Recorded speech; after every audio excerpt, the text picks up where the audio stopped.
Evening students, आज हम polynomial पढ़ने जा रहे हैं और पॉलिनोमियल को समझने के लिए पहले हमें उसका नाम समझना पड़ेगा कि शब्द जो है चैप्टर का नाम पॉलिनोमियल वो आखिर क्या कह रहा है। पॉली दो शब्दों से मिलकर बना है, जिसमें अगर हम बांटे तो पहला है पॉली जिसका मतलब होता है मैनी, और दूसरा होता है नोमियल मतलब इक्वेशन। यानी जिस इक्वेशन के बहुत सारी वैल्यूज निकाली जा सकती हैं, आंसर्स निकाले जा सकते हैं, उनको हम बोलते हैं पॉलिनोमियल्स। जैसे अगर मैं एग्जांपल के तौर पे लेता हूं 4x + 3, इस इक्वेशन में मैं x की वैल्यू पे डिपेंडेंट कर रहा है पूरा सिस्टम, तो जैसे ही मैं x की वैल्यू क्या डालता हूं 0, तो आपकी वैल्यू क्या आ जाएगी, आपकी हो जाएगा 4 × 0 + 3 = 3। ये एक आंसर हो गया इस इक्वेशन का। अगर अब मैं x की वैल्यू चेंज कर देता हूं, मान लीजिए मैं x की वैल्यू इसमें 1 डाल देता हूं, यानी x की वैल्यू मैंने पुट कर दी 1, तो ये हो गया 4 × 1 + 3, यानी 4 + 3 यानी 7। जैसे ही मैंने x की वैल्यू क्या डाली 1 डाली, या फिर जैसे ही मैं x की वैल्यू चेंज करूंगा तो पूरी इक्वेशन की वैल्यू क्या हो जाएगी, चेंज हो जाएगी। जैसे कि अगर मैं x की वैल्यू 2 डाल देता हूं तो इक्वेशन है 4 × 2 + 3 यानी 4 × 2 = 8 + 3 यानी 11। पॉलिनोमियल चैप्टर का नेम है, जिसमें पहला वर्ड है पॉली और दूसरा है नोमियल। यानी पॉली का मतलब होता है मैनी और नोमियल का मतलब होता है इक्वेशन। ऐसी इक्वेशन जिसके बहुत सारे आंसर्स निकाले जा सकते हैं उसको हम बोलते हैं पॉलिनोमियल। जैसे हमने एग्जांपल लिया 4x + 3, और जैसे जैसे मैं x की वैल्यू चेंज करता जाऊंगा इस इक्वेशन के बहुत सारे आंसर निकलेंगे। ओके, चलिए अब पढ़ते हैं types of equation. Types of equation, अगर मैं आपके सामने यही इक्वेशन वापस लिखता हूं, जैसे लिखता हूं 4x + 3। टाइप्स ऑफ इक्वेशन पढ़ने से पहले एक छोटी सी चीज हम समझते हैं, उसके बाद आपको वो चीज ज्यादा इजीली समझ में आएगी। ये जो चीज लिखी हुई है जिसके साथ कोई भी अल्फाबेट नहीं जुड़ा, खाली एक नंबर लिखा हुआ है, इसको हम बोलते हैं कांस्टेंट, जिसकी वैल्यू चेंज नहीं होती। देख लीजिए पहले वाले इक्वेशन में जब x के लिए 0 डाली थी तब भी इसके लिए 3 ही थी, जब x की वैल्यू 1 डाली तब भी ये 3 ही थी, और x की वैल्यू 2 डाली तब भी ये 3 ही थी। ठीक है, तो इसको हम बोलते हैं कांस्टेंट। और ये जो अल्फाबेट लिखा है, अल्फाबेट, इसको हम बोलते हैं वेरिएबल। वेरिएबल, इसको आप अल्फाबेट कोई सा भी यूज कर सकते हैं, A B C D E F। जैसे किसी का नाम प्रकाश है तो वो P यूज कर सकता है, किसी का सतीश है तो वो S यूज कर सकता है। पर जो यूनिवर्सली स्टैंडर्ड्स हम यूज करते हैं वो हम करते हैं X Y Z A B C P Q R। ये कुछ स्टैंडर्ड्स हैं जो हम नॉर्मली यूज करते हैं। जैसे यहाँ पे मैंने इक्वेशन में X यूज कर रखा है, तो इसकी वैल्यू जो है, इसका नाम है वेरिएबल। तो वेरिएबल का मतलब होता है जो चेंज होता रहता है, जिसमें कुछ चेंज आते रहते हैं, उसी को हम वेरिएबल कहते हैं। और ये किससे रिप्रेजेंट करते हैं, अल्फाबेट। ओके, नेक्स्ट आपका ये है 4। जब ये x के आगे लिखा है तो हम वैसे तो इसको बोलते हैं कोफिशिएंट, कोफिशिएंट ऑफ वेरिएबल। जैसे यहाँ पे x के आगे लिखा है तो ये x का कोफिशिएंट है, तो अगर हमें कोई आपसे पूछेगा कि x का कोफिशिएंट क्या है तो आप आंसर क्या देंगे, 4। इस पूरी इक्वेशन में कांस्टेंट क्या है तो आप बोलेंगे 3। इसी तरीके से अगर मान लीजिए कि मैं यहाँ पे लिखता हूँ 4x² + 3x + 2, तो यहाँ पे आपका 2 क्या है, कांस्टेंट। यहाँ पे आपका वेरिएबल क्या है, x। ठीक है, और आपका x का कोफिशिएंट क्या है, 3। ओके, x का कोफिशिएंट क्या है, 3, और x² का कोफिशिएंट क्या है, 4। ठीक है, पर यहां पे हमने देखा था कि सिर्फ 4x + 3 था, यहां पे x² भी हो गया। यहीं पे हम समझेंगे टाइप्स ऑफ इक्वेशन। जो x की या फिर जो भी वेरिएबल आपको दिया है उसकी जो मैक्सिमम पावर होगी, जो भी यहाँ पे x वेरिएबल है इसकी मैक्सिमम पावर, या फिर आपको जो भी अल्फाबेट या वेरिएबल दिया होगा उसकी मैक्सिमम पावर ही डिसाइड करेगी कि वो किस टाइप की इक्वेशन है। जैसे कि अगर मैं यहाँ पे बात करता हूं, मैं इक्वेशन यही वाली वापस लेता हूं 4x + 3, यहाँ पे मेरा वेरिएबल है x, इसकी पावर क्या है, 1। अगर इस पूरी इक्वेशन में देखा जाए तो मैक्सिमम पावर x की 1 ही है, यानी इस इक्वेशन की डिग्री क्या होगी, डिग्री होगी 1। और इसी वजह से इस इक्वेशन को हम क्या बोलेंगे, लीनियर इक्वेशन। ओके, इसको हम क्या बोलेंगे? Linear equation. इसी तरीके से अगर मैं ये वाली इक्वेशन वापस लिखता हूं, 4x square plus 3x plus 2। Okay, तो यहां पे हमारे पास वेरिएबल है x और उसकी मैक्सिमम पावर है 2। ओके, तो ये क्या डिसाइड करेगी? इसकी डिग्री डिसाइड करेगी। तो डिग्री क्या है इस इक्वेशन की? इस इक्वेशन की डिग्री है 2। ओके, यानी और इस 2 से हम ये कह सकते हैं कि ये किस टाइप की इक्वेशन है? ये है quadratic equation. Quadratic equation. Okay, इसी तरीके से अगर मैं आगे जाता हूं तो मैं यहां को यूज कर सकता हूं 4x cube plus 4x square plus 3x plus 5। तो यहां पे वेरिएबल क्या है? सबसे पहले मुझे पता करना है वेरिएबल। तो मेरा वेरिएबल यहां पे है x। ओके, नेक्स्ट कि इसकी जो वेरिएबल की सबसे मैक्सिमम पावर क्या है? यहां पे मैक्सिमम पावर है 3, यानी मैक्सिमम पावर है आपकी 3। तो इस इक्वेशन की डिग्री क्या हो गई? 3। ओके, और डिग्री की वजह से इस इक्वेशन को हम क्या बोलेंगे? 3 डिग्री है, इसलिए हम इस इक्वेशन को बोलेंगे क्यूबिक। ओके, ये वाली क्या थी? लीनियर, क्योंकि पावर सबसे बड़ी पावर की थी 1 थी। इस इक्वेशन में सबसे बड़ी पावर 2 थी, तो ये क्वाड्रेटिक हो गई थी। और यहां पे सबसे बड़ी पावर 3 है, इसलिए क्या हो गई? क्यूबिक। इसको मैं बोलूंगा क्यूबिक इक्वेशन। और इससे बड़ी पावर चली जाएगी तो फिर हम उसको पॉलिनोमियल इक्वेशन में बोलने लग जाएंगे। ओके, और अगर मान लीजिए इसी का सिर्फ यहां पे जैसे मैंने x का एग्जांपल दिया है, तो मैं बाकी अल्फाबेट यूज करके भी इक्वेशन बना सकता हूं। जैसे मैं यहां लिख दूं 4s प्लस 5, तो यहां पे वेरिएबल क्या है? s। ओके, और इसकी सबसे बड़ी पावर क्या है? इसकी सबसे बड़ी पावर है 1, यानी इस इक्वेशन की डिग्री क्या है? 1, यानी इस इक्वेशन को मैं क्या बोलूंगा? इसको बोलूंगा लीनियर इक्वेशन। ओके, अगर मैं यहां पे यूज कर लेता 4p square plus 3p plus 2, तो इस वेरिएबल क्या है हमारा यहां पे? p। ओके, वेरिएबल हमारा है p, और मैक्सिमम पावर क्या है? मैक्सिमम पावर है 2, जो कि इसकी क्या है? डिग्री। यानी इस इक्वेशन की डिग्री क्या है? 2, और डिग्री ही ये डिसाइड करेगी कि किस टाइप की इक्वेशन है। तो ये इक्वेशन है आपकी क्वाड्रेटिक इक्वेशन। ओके, नेक्स्ट अगर मैं लिख देता हूं 4t square plus 2t plus 3t,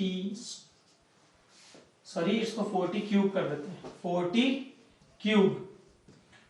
cube plus 2t plus 3t square plus 5। अब देखिए पावर्स जो है वो असेंडिंग ऑर्डर में नहीं है, उससे हमारा कोई लेना देना नहीं है फिलहाल अभी तक। अभी हमें सिर्फ डिग्री पता करनी है। तो मैक्सिमम पावर 3 है, और यहाँ पे आपका वेरिएबल है t। आपका वेरिएबल क्या है? t वेरिएबल है, और उसकी मैक्सिमम पावर यहाँ पे क्या है? 3, यानी इसकी डिग्री क्या है इस इक्वेशन की? इस इक्वेशन की डिग्री भी 3 है, जिसकी वजह से इस इक्वेशन को हम क्या बोलेंगे? Cubic equation. ओके, अभी तक आप 10th तक यही सबसे मैक्सिमम लेवल है, इससे ऊपर नहीं जाते हम लोग।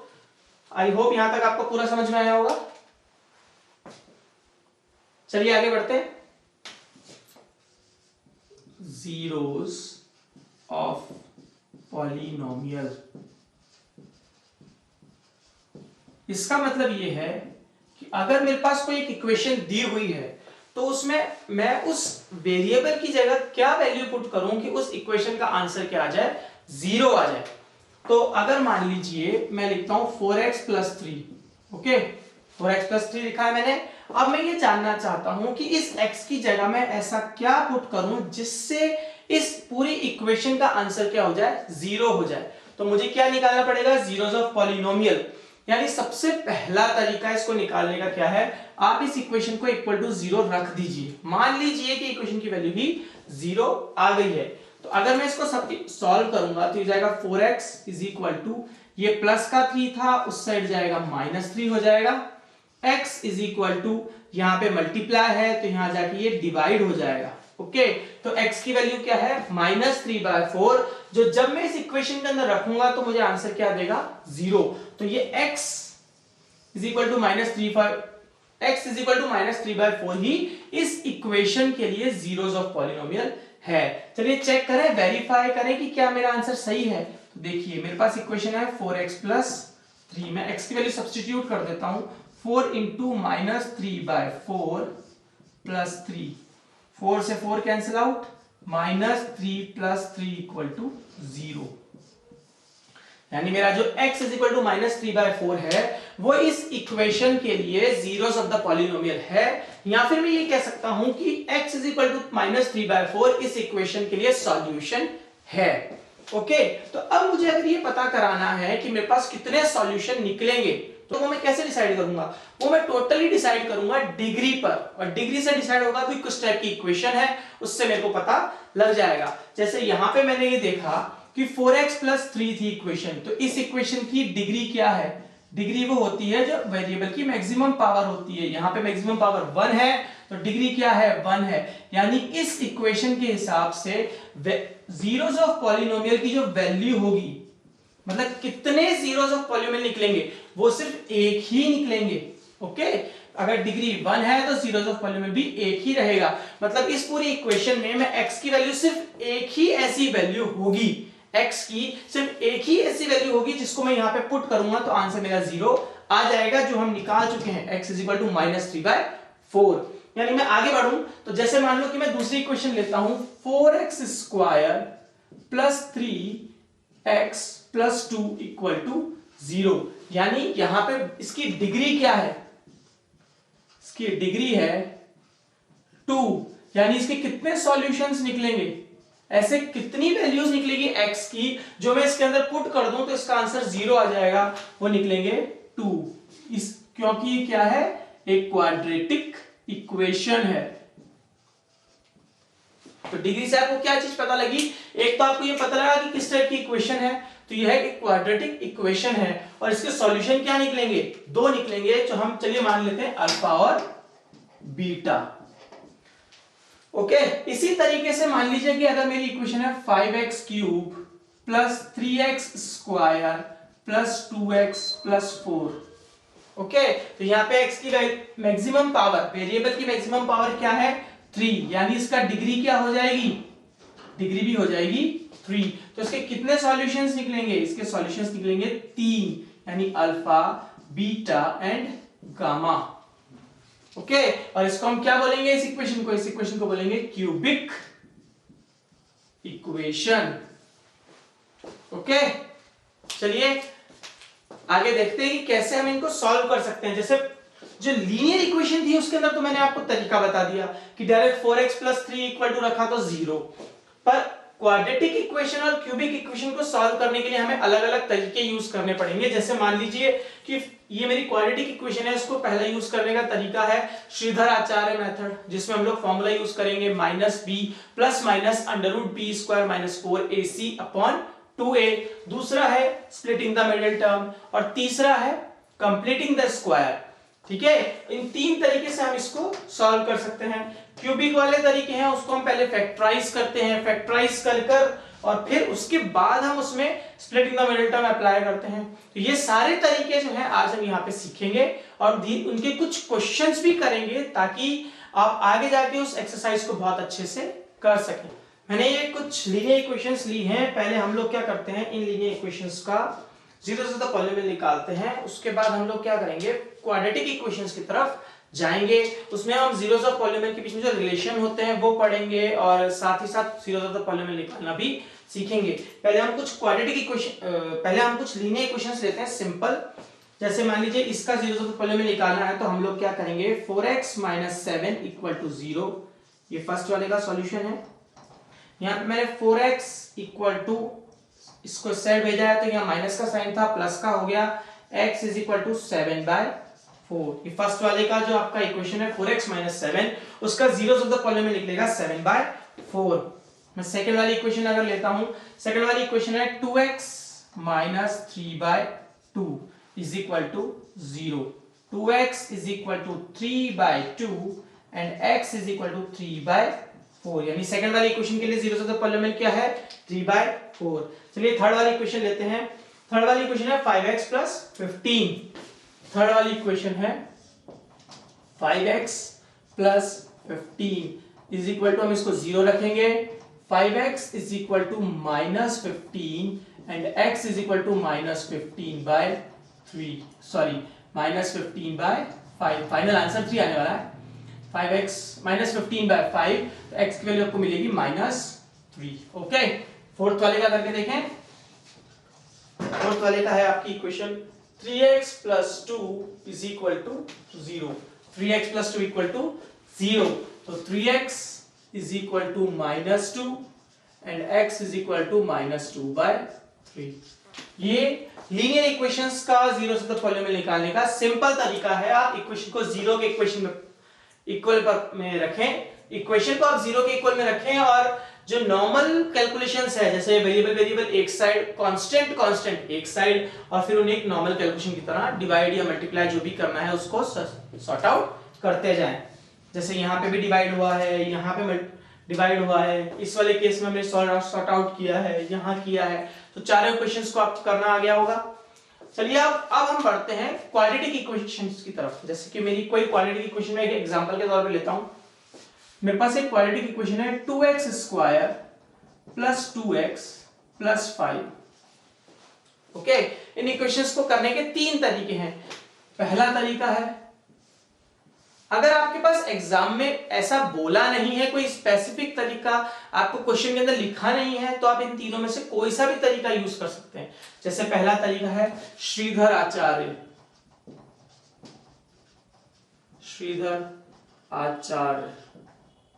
ओके, श्रीधर आचार्य, जिसमें आप b स्क्वायर माइनस 4ab से पता करते हैं कि इक्वेशन किस टाइप की है, उसके रियल रूट्स निकल रहे हैं या नॉन रियल रूट्स निकल रहे हैं, या फिर आप ये पता कर सकते हैं कि रियल रूट्स निकल रहे हैं तब भी डिस्टिंक्ट हैं या इक्वल हैं, वो चीज आप यहाँ पे पता कर सकते हैं। इस ये b स्क्वायर माइनस 4ac को यूज करके, ये हम आगे डिटेल में पढ़ेंगे। सेकेंड तरीका है आपका कंप्लीटिंग द स्क्वायर मेथड, और थर्ड तरीका है splitting the middle term,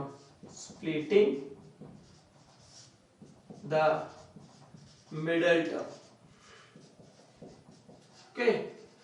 completing the square method में आप लोग फॉर्मूला खुद बनाते हैं। हम लोग इस इक्वेशन को इस तरीके से सेटलमेंट करेंगे कि एक साइड पे a प्लस बी का होल स्क्वायर या फिर a माइनस बी का होल स्क्वायर का जो फॉर्मूला है वो बन जाए, और स्प्लिटिंग द मिडिल टर्म में हम बीच वाली जो टर्म होती है, इस टर्म को हम लोग क्या करेंगे, तोड़ेंगे, और उसको हम यहाँ पे अभी सीखेंगे। चलिए कुछ क्वेश्चंस करते हैं ताकि आपको ये तीनों मेथड एक एक करके समझ में आ जाए। आज हम सबसे पहले स्प्लिटिंग द मिडिल टर्म पे गौर डालेंगे, उसके बाद नेक्स्ट लेक्चर्स में हम completing the square and Shridhar Acharya तरीका पढ़ेंगे, और आज हम स्प्लिटिंग द मिडिल टर्म के साथ relation between zeros of polynomial भी पढ़ेंगे।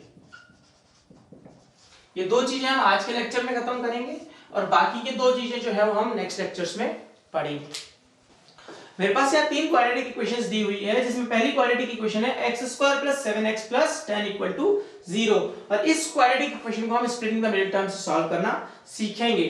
तो ये हो जाएगा x square plus 7x plus 10 equal to 0। यहाँ पे मेरे पास x स्क्वायर का कोफिशिएंट क्या है, x स्क्वायर का कोफिशिएंट है मेरे पास 1, x का कोफिशिएंट मेरे पास क्या है 7, एंड c मेरा क्या है, कांस्टेंट मेरा क्या है यहाँ पे 10। ओके, यानी अगर मैं जनरलाइज इक्वेशन लिखूं तो जनरलाइज इक्वेशन है ax square plus bx plus c equal to 0, यानी a की वैल्यू मेरी यहाँ पे क्या होगी आपकी 1, b की वैल्यू होगी आपकी 7, एंड कांस्टेंट जो है वो आपका हो जाएगा 10। तो सबसे पहले आपको क्या करना है, जो x स्क्वायर का कोफिशिएंट है उससे और कांस्टेंट टर्म को साथ में मल्टीप्लाई करना है। यानी मैं क्या करूंगा, मैं ac मल्टीप्लाई करूंगा, a और c को मल्टीप्लाई करूंगा, तो मुझे a और c को मल्टीप्लाई करने पे क्या मिलेगा 1 into 10, तो मेरा आंसर आएगा 10। ओके, अब मुझे क्या करना है, इस 10 को जो मैं नॉर्मल बेसिस पे सिंप्लीफाई करता हूं, या मैं जिसको कहूं एलसीएम लेता हूं, उस तरीके से मैं इसको तोड़ूंगा। ऐसे कैसे लिख सकता हूं, मैं इसे लिख सकता हूं 5 इंटू 2। ओके, अब मैंने ऐसा क्यों किया ये समझते हैं। चलिए, अब जो मैं बोल रहा था स्प्लिटिंग द मिडिल टर्म, यानी मुझे बीच की टर्म तोड़नी है। मेरी बीच की टर्म क्या है 7x। इसे मुझे इस तरीके से तोड़ना है कि जब मैं इसका सम करूं तो 7 आए और मल्टीप्लाई करूं तो क्या आना चाहिए 10 आना चाहिए। ओके, यानी मैं 7 को कैसे तोड़ सकता हूं, मैं 7 को तोड़ सकता हूं 5 एंड 2 में। ठीक है, जब मैं 5 और 2 का सम करूंगा तो आंसर क्या आएगा 7, पर जब मैं 5 और 2 को मल्टीप्लाई करूंगा तो मेरा आंसर क्या मिलेगा 10। यानी सम करने पे तो 7 आना चाहिए जो कि मेरी मिडिल टर्म का कोफिशिएंट है x का, और मल्टीप्लाई करने पे 10 आना चाहिए। जो 10 मुझे कैसे मिला, a और c को मल्टीप्लाई करने पे, यानी कोफिशिएंट ऑफ x स्क्वायर को कांस्टेंट से मल्टीप्लाई करने पे 10 मिला था मुझे, और वो मुझे यहाँ पे मिल रहा है। ओके, तो ये पूरी इक्वेशन को मैं कैसे लिख सकता हूं, x square plus 5x plus 2x plus 10 equal to 0। I hope ये क्लियर हुआ होगा। यहां से मैं इस टर्म से और इस टर्म से, यानी फर्स्ट और सेकंड टर्म से मैं क्या कॉमन ले सकता हूं, मैं ले सकता हूं x कॉमन, तो ये बचेगा x प्लस 5 प्लस, अब थर्ड और फोर्थ टर्म से मैं क्या कॉमन ले सकता हूं, देखिए यहां पे 2 लिखा है, यहां पे 10 लिखा है, तो इनमें से मैं कॉमन ले सकता हूं 2। जैसे ही मैं यहां से 2 कॉमन लूंगा तो यहां बचेगा x प्लस 5 इक्वल टू 0। अब यहां भी x प्लस 5 है, यहां भी x प्लस 5 है, तो मैं x प्लस 5 कॉमन लूंगा तो x प्लस 5 और पीछे क्या बच गया मेरे पास x plus 2 equal to 0। Okay, जब भी दो नेचुरल नंबर्स को मल्टीप्लाई करते हैं तो उनमें से एक नेचुरल नंबर का 0 होना कंपलसरी होता है। ओके, तो मैं पहले मान लेता हूं कि ये वाला नंबर 0 है, तो x प्लस 5 इक्वल टू 0, इसको मैं एक 0 से इक्वेट कर देता हूं, तो यहां मुझे x की वैल्यू क्या मिलेगी -5। यहां पे मैं x प्लस 2 इक्वल टू 0 लिखता हूं, तो x की वैल्यू मुझे क्या मिली -2। यानी देखिए जो हमने पहले पढ़ा था, इक्वेशन है आपके पास x square plus 7x plus 10, इस इक्वेशन की डिग्री क्या होगी 2, तो यानी इस इक्वेशन के अंदर सॉल्यूशंस कितने निकलेंगे 2। तो देखिए x की दो ऐसी वैल्यूज निकली हैं जो मैं इस इक्वेशन में पुट कर दूं तो इसका आंसर 0 आ जाएगा, या फिर मैं कह सकता हूं कि x की मुझे दो सॉल्यूशंस मिले हैं इस इक्वेशन में, मुझे x के दो आंसर्स मिले हैं, दो सॉल्यूशंस मिले हैं, एक मिला है -5 और एक मिला है -2। चलिए नेक्स्ट इक्वेशन सॉल्व करते हैं, और आई थिंक मुझे इतना डिटेल में बताना नहीं पड़ेगा, ये आपको समझ में आया होगा। तो अब मैं जो सेकंड इक्वेशन है वो डायरेक्टली सॉल्व करता हूं, आप लोग काफी अच्छे से समझ जाएंगे, आई होप ऐसा होगा। 3x माइनस 10 इक्वल टू 0, ये बीच वाली टर्म को मुझे इस तरीके से तोड़ना है कि मेरा आंसर आए -10, मल्टीप्लाई करने पे और प्लस करने पे आंसर आए -3। मेरा -10 कैसे आया, x स्क्वायर का कोफिशिएंट 1 है और कांस्टेंट है मेरा -10, यानी मेरा जो मैंने a इंटू सी किया, a की वैल्यू यहाँ पे क्या है मेरी 1 और c की वैल्यू है मेरी -10, जब मैं इनको मल्टीप्लाई करूंगा तो आंसर क्या आएगा 1 इंटू -10 यानी -10।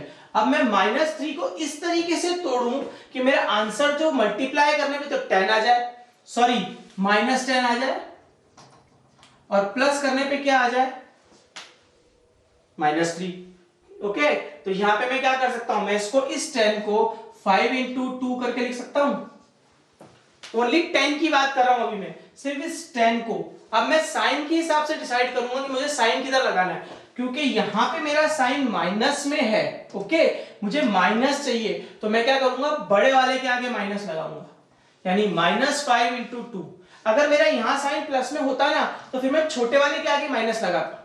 ओके, जब मैं इक्वेशन में पुट करूंगा ना तो वो चीज आपको और क्लियरली समझ में आएगी। देखना, x square minus 5x plus 2x minus 10 equal to 0। Okay, देखो अगर मैं इसको सॉल्व करता हूं तो -5x प्लस 3x, -5 में से +3 जाएगा तो आंसर क्या बचेगा, क्योंकि 5 बड़ा है उसके आगे साइन माइनस का लगा हुआ है, तो हमें आंसर जो मिलेगा वो भी क्या मिलेगा -3x। और इसी तरीके से अगर मैं -5 को 2 से मल्टीप्लाई करूं तो मुझे क्या आंसर मिलेगा -10। नेक्स्ट हम इसमें से कॉमन निकाल सकते हैं x को, यहां बचेगा x -5 प्लस यहां से कॉमन निकाल सकता हूं मैं 2 को, तो बचेगा x -5 इक्वल टू 0। यहां वाली टर्म और यहां वाली टर्म हमेशा सेम आनी चाहिए, इसलिए कुछ क्वेश्चंस में हम माइनस भी कॉमन लेते हैं, वो हम आगे देखेंगे। पर फिलहाल आप यहां पे समझिए, x में कॉमन लिया तो मेरे पास यहां से बच गया x, और यहां से x कॉमन आ गया तो मेरे पास बच गया 5, यानी x और ब्रैकेट में बचा मेरे पास x माइनस 5, प्लस इस इक्वेशंस में से मैंने थर्ड और फोर्थ टर्म में से 2 कॉमन लिया, तो यहां से अगर मैं 2 कॉमन ले लेता हूं तो मेरे पास सिर्फ x बचेगा, और 10 में से अगर मैं 2 कॉमन ले लेता हूं, 2 को बाहर निकाल लेता हूं तो मेरे पास अंदर क्या बचेगा, ओनली 5, यानी मैं यहां से और यहां से कॉमन लूंगा तो x माइनस 5 मेरा कॉमन आ गया, और यहां मेरे पास बचा x प्लस 2 इक्वल टू 0। फिर वही चीज एक एक नंबर्स को हम लोग रखेंगे, तो x माइनस 5 को अगर मैं 0 रखता हूं तो मुझे x की टर्म मिल जाएगी 5, यानी इस इक्वेशन का पहला सॉल्यूशन मुझे मिला है 5, और अब मैं x प्लस 2 इक्वल टू 0 रखूंगा तो x की वैल्यू मुझे मिलेगी माइनस 2, यानी इस इक्वेशन का सेकेंड सॉल्यूशन जो मुझे मिला है वो मिला है माइनस 2। ओके, ये थर्ड वाली जो इक्वेशन है ये भी बहुत इजीली सॉल्व हो जाएगी, ये मैंने आपके लिए रखी है, ये आपको आंसर फाइंड आउट करना है, और मुझे इक्वेशन जो है, इस इक्वेशन के दोनों सॉल्यूशंस आपको मुझे कमेंट के अंदर बताने हैं। ओके, थोड़ा सा हिंट मैं आपको दे देता हूं, एक्स स्क्वायर का कोफिशिएंट है 2 और कांस्टेंट टर्म है 3, तो इनको मल्टीप्लाई करने पे आएगा 6। अब इस 6 को मुझे इस तरीके से तोड़ना है कि प्लस करने पे तो माइनस 5 मिले और मल्टीप्लाई करने पे वापस 6 आ जाए। चलिए आगे हम relation between zeros of polynomial सीखते हैं, उसके बारे में देखते हैं। तो मान लीजिए पहले मैं एक जनरलाइज इक्वेशन लिखता हूं, मेरी जनरलाइज इक्वेशन होती है ax square plus bx plus c equal to 0, और देखिए यहां पे वेरिएबल है x जिसकी मैक्सिमम पावर है 2, यानी इस इक्वेशन की डिग्री कितनी है 2, और डिग्री 2 है, इसका मतलब इस इक्वेशन के कितने जीरोस ऑफ पॉलिनोमियल निकलेंगे, या फिर हम कह सकते हैं कितने सॉल्यूशन निकलेंगे, 2। तो हम ये मान लेते हैं कि जो 2 है वो क्या है, अल्फा और बीटा, यानी पहला जीरोस ऑफ पॉलिनोमियल है अल्फा और दूसरा जीरोस ऑफ पॉलिनोमियल है बीटा। तो यहां पे हम इनके बीच में जो रिलेशन है वो पढ़ेंगे। तो सम ऑफ जीरोस ऑफ पॉलिनोमियल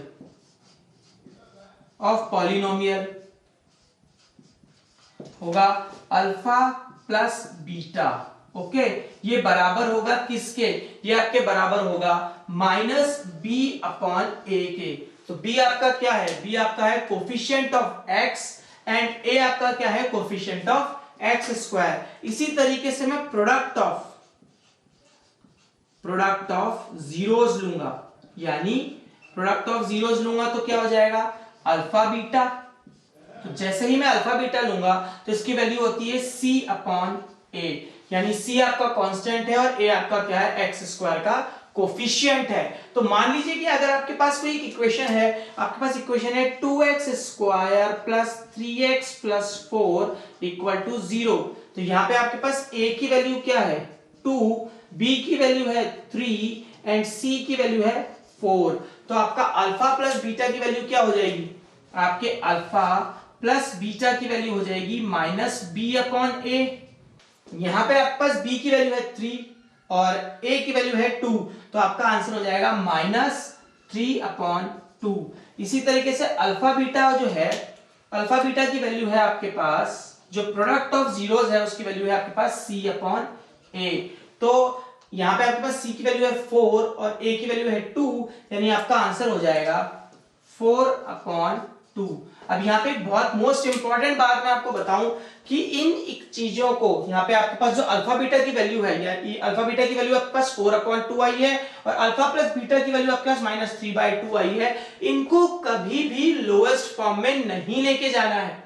अगर आप इसको लोएस्ट फॉर्म में ले गए, मान लीजिए मैं यहां से काट देता हूं 2 1 जा 2, 2 2 जा 4, तो आपका आंसर क्या बचेगा 2 अपॉन 1, जो कि बिल्कुल गलत हो जाएगा। आपको कभी भी इनको लोएस्ट फॉर्म में लेकर नहीं आना है। ओके, यानी अल्फा प्लस बीटा की वैल्यू हमेशा माइनस 3/2 ही रहेगी और अल्फा बीटा की वैल्यू ही 4/2 ही रहेगी। अगर यहाँ पे माइनस 3/2 है और यहाँ पे आप इसको सिंपलेस्ट फॉर्म में 2/1 कर देते हैं तो ये आंसर आपका बिल्कुल गलत हो जाएगा।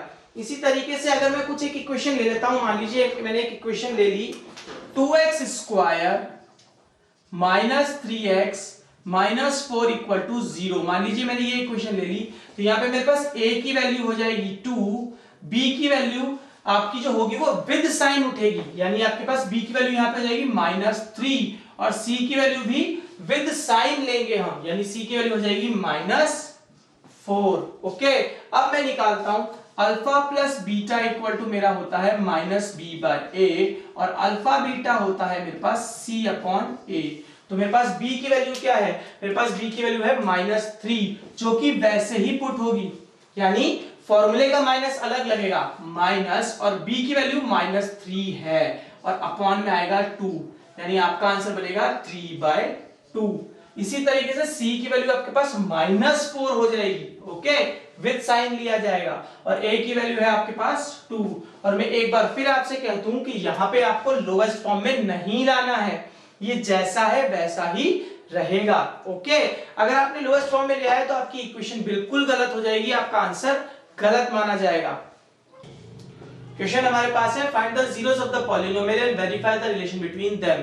पहले दोनों ही इक्वेशन के लिए हम जीरोस ऑफ द पॉलिनोमियल निकालेंगे, यानी अल्फा और बीटा की वैल्यू निकालेंगे, और बाद में हमने जो रिलेशन पढ़ा है alpha plus beta equal to -b/a और alpha beta is equal to c/a, इसको वेरीफाई भी करेंगे कि क्या ये यहाँ पे वेरीफाई होता है कि नहीं। चलिए सबसे पहले हम इक्वेशन सॉल्व करते हैं। इक्वेशन है आपकी 3x² - x - 4 equal to 0। Okay, पहला काम हमने क्या किया, इसको 0 के इक्वल में पुट किया। अब मैं यहाँ पे splitting the middle term apply करने वाला हूं। 3x² माइनस, मैं इसका कोफिशिएंट है आपका x² का कोफिशिएंट है 3 और यहाँ पे है -4, तो जैसे ही मैं 3 और -4 को मल्टीप्लाई करता हूं तो मुझे आंसर क्या मिलेगा, -12। अब इसे मुझे इस तरीके से तोड़ना है कि मल्टीप्लाई करने पे तो मुझे वापस -12 मिल जाए, पर प्लस करने पे मुझे क्या मिले, -1। तो मैं कैसे कर सकता हूं इसको, 4 × 3, यानी 4 और 3 को मल्टीप्लाई कर रहा हूं तो मुझे क्या मिल रहा है, 12, और जब मैं इसको माइनस करूंगा या मैं कह सकता हूं इसमें प्लस करूंगा इसको, तो मुझे आंसर क्या मिलेगा, -x। अब देखना यहां पे आपको जो टर्म चाहिए उसके आगे माइनस लगा हुआ है, इसलिए हम इसके अंदर बड़े वाला जो होगा, बड़ा नंबर जो है यानी माइनस, उसके आगे हम क्या रखेंगे, माइनस, यानी ये बनेगा -4 × 3। ठीक है, पहले मैंने क्या कहा था आपको, हमेशा पहले 12 को तोड़िए और बाद में साइन डिसाइड कीजिए कि किसके आगे लगाना है, कि हमें जो रिक्वायरमेंट है वो किस साइन की है। यहाँ पे मुझे माइनस की रिक्वायरमेंट है, इसलिए मैंने बड़े के आगे माइनस लगाया। तो मैं इसको कैसे तोड़ सकता हूं, -4x + 3x - 4। ओके, ऐसे तोड़ सकता हूं इस इक्वेशन को मैं। तो इस इक्वेशन में से फर्स्ट टर्म है मेरे पास ये वाली और सेकेंड टर्म है ये वाली, तो इन दोनों में से मैं क्या कॉमन ले सकता हूं, इन दोनों में से मैं सिर्फ x को कॉमन ले सकता हूं, तो मेरे पास बचेगा 3x - 4, और यहां पे मेरे पास पूरा 3x - 4 ही है, कुछ कॉमन लिया ही नहीं जा सकता। तो जिस जगह पे कुछ भी कॉमन नहीं ले सकते वहां पे हम 1 को कॉमन लेते हैं। तो जैसे मैं यहां 1 कॉमन लेता हूं तो ये बन जाता है 3x - 4 = 0। ओके, यहां पे भी 3x - 4, यहां पे भी 3x - 4 कॉमन लिया हमने, और यहां पे हमने लिया x + 1 = 0। अब इसके बाद 3x - 4 को रखा = 0 एंड x + 1 को आपने रखा 0, तो यहां से आपको x की वैल्यू क्या मिल जाएगी, 4/3, और यहां से मुझे x की वैल्यू डायरेक्टली मिल गई -1, यानी अल्फा की वैल्यू मुझे मिली 4/3 एंड बीटा की वैल्यू मुझे मिली -1। अगर मैं नॉर्मल सॉर्ट आउट करूं तो मुझे अल्फा प्लस बीटा क्या मिलता है, -b/a। तो अगर मैं अल्फा प्लस बीटा निकालता हूं, पहले अल्फा प्लस बीटा की वैल्यू क्या आएगी आपकी, 4/3 प्लस ब्रैकेट में -1, इसको सॉर्ट आउट करूं तो ये मिलेगा 4/3 -1, जब एलसीएम लिया तो ये हो गया 4 - 3/3, यानी मेरा आंसर आया 1/3। ओके, अब इक्वल टू के उस साइड चेक करें हम, आंसर क्या आता है हमारा, डायरेक्टली मेरा आंसर मुझे पता लग रहा है कि माइनस फॉर्मूले का, और b की वैल्यू है मेरे पास यहां से, इस इक्वेशन से अगर मैं निकालता हूं, इस इक्वेशन के हिसाब से अगर मैं पता करता हूं तो मेरे पास a की वैल्यू मिल रही है 3, b की वैल्यू मिल रही है -1 और c की वैल्यू मिल रही है -4, a की वैल्यू मिल रही है -1।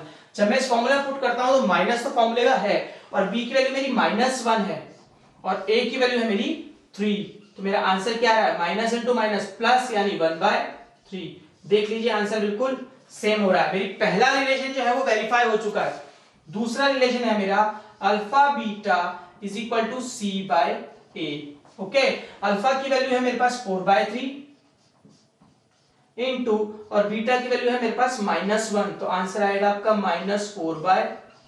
देखिए c बाय ए में भी क्या आंसर वो आता है, c की वैल्यू है -4 और a की वैल्यू है आपके पास 3, यानी दोनों वैल्यू आपके पास सेम आ रही है, यानी मेरा जो रिलेशन है वो क्या हो रहा है, वेरीफाई हो रहा है। चलिए नेक्स्ट इक्वेशन सॉल्व करते हैं। Equal to 0। सबसे पहली चीज जो इस इक्वेशन में मैं आपको कहना चाहूंगा वो ये है कि एक्स स्क्वायर जो यहाँ पे है, यानी मैं कह सकता हूं जो वेरिएबल है एक्स, वो पूरे उसकी जो पावर्स हैं वो डिसेंडिंग ऑर्डर में है ही नहीं, तो आप इस इक्वेशन को बिना ऑर्डर सेट करे नहीं कर सकते। तो मैं पहला क्या करूंगा, इस इक्वेशन को पूरा प्रॉपर फॉर्मेट में लेके आऊंगा, यानी x square -7x -3 equal to 0। यहां से मैं अगर निकालूं तो a की वैल्यू मेरी निकलेगी 6, b की वैल्यू निकलेगी -7 एंड c की वैल्यू भी मेरी निकलेगी -3। चलिए कुछ इक्वेशन सॉल्व करते हैं, आगे हम देखते हैं जीरोस ऑफ पॉलीनोमियल यानी अल्फा और बीटा की वैल्यू क्या निकलती है। तो ये है 6x स्क्वायर। अब मैं 7 को किस तरीके से तोड़ूं कि मुझे, देखो ये रहा मेरा x स्क्वायर का कोफिशिएंट और ये रहा मेरा कांस्टेंट -3, तो मैं जब 6 इंटू -3 करता हूं तो मुझे -18 मिलता है। अब इसको मैं किस तरीके से तोड़ूं कि जब मैं इसको मल्टीप्लाई करूं तो मुझे वापस -18 मिल जाए और जब मैं इस चीज को सम करूं तो मुझे -7 मिल जाए। तो मैं कैसे कैसे तोड़ सकता हूं, देखो 9 2 18 लिख सकता हूं मैं, खाली 18 की बात कर रहा हूं अभी मैं, वापस बोल रहा हूं खाली 18 की बात, 9 इंटू 2। अब मेरे पास -18 है तो मुझे माइनस कहां पुट करना है ये अब डिसाइड करना है। तो देखो मेरे पास यहाँ पे माइनस में 7 है, तो यानी मैं क्या करूंगा, बड़ी वाली जो डिजिट है उसके आगे माइनस पुट करूंगा, यानी इसके आगे माइनस लगेगा, -9 इंटू -9 इंटू 2। तो जब मैं इसको तोड़ूंगा तो ये कैसे तोड़ेगा, -9x plus 2x -3 equal to 0। Okay, इसमें से मैं क्या कॉमन ले सकता हूं, मैं कॉमन ले सकता हूं 3x, तो मेरे पास क्या बचेगा x -3 और यहां पे मैं क्या कॉमन ले सकता हूं, 2x -3 में कुछ कॉमन लिया जा सकता है क्या, ओह सॉरी थोड़ी सी मिस्टेक हो गई, उसी वजह से क्वेश्चन पर डाउटफुल हो गया था। जब मैं इसमें से कॉमन लूंगा 3x तो यहां मेरे पास बचेगा 2x और -3 प्लस मैं यहाँ पे 1 कॉमन लूंगा तो ये बचेगा 2x -3 इक्वल टू आपका वही 0 रहेगा साथ में। अब मैं 2x -3 को कॉमन ले लेता हूं तो ये बच जाएगा 2x -3 and 3x + 1 equal to 0। 2x -3 equal to 0 and 3x + 1 equal to 0। यहां से आपको x की वैल्यू मिलेगी 3/2 और यहां से आपको x की वैल्यू मिलेगी -1/3, यानी अल्फा की वैल्यू मुझे मिली 3/2 एंड बीटा की वैल्यू मुझे मिली -1/3। ओके, मेरा पहला रिलेशन है alpha plus beta equal to -b/a। अगर मैं अल्फा प्लस बीटा करता हूं तो यानी 3/2 प्लस ब्रैकेट में -1/3, क्योंकि मेरा रिलेशन तो प्लस का है और बीटा की वैल्यू -1/3 है। ओके, तो चलिए सॉल्व करते हैं। एलसीएम लेता हूं तो क्या आएगा 6, यानी हो जाएगा 2 के टेबल में 6 कितनी बार आता है 3 बार, यानी 9 - 2, यानी आंसर मेरा क्या आने वाला है बताइए, मेरा आंसर आने वाला है 7/6। ओके, अब मैं इस साइड चेक करूं, माइनस तो मेरा फॉर्मूले का और b की वैल्यू क्या है मेरे पास, b की वैल्यू है -7 अपॉन और a की वैल्यू है मेरे पास 6, यानी मेरा आंसर क्या आने वाला है माइनस इंटू माइनस प्लस, यानी 7/6, यानी मेरी वैल्यूज क्या है वो बराबर आ रही हैं। नेक्स्ट दूसरा रिलेशन देखें हम। दूसरा रिलेशन है alpha beta equal to c/a। Alpha की वैल्यू है मेरे पास 3/2 एंड बीटा की वैल्यू है मेरे पास -1/3। ओके, ओके, तो मेरा आंसर आएगा, यहाँ पे आप 3 से 3 कैंसिल आउट करने की गलती बिल्कुल भी मत करना, क्योंकि मुझे आंसर लोएस्ट फॉर्म में नहीं चाहिए।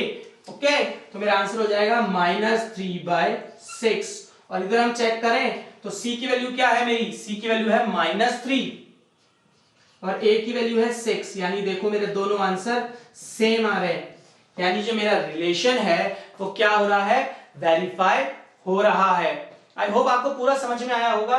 मैं एक मिनट साइड में हटता हूं ताकि अगर आप चाहें तो इस साइड का स्क्रीनशॉट ले लें, बहुत क्लियरली चीजें समझ में आ जाएंगी आपको।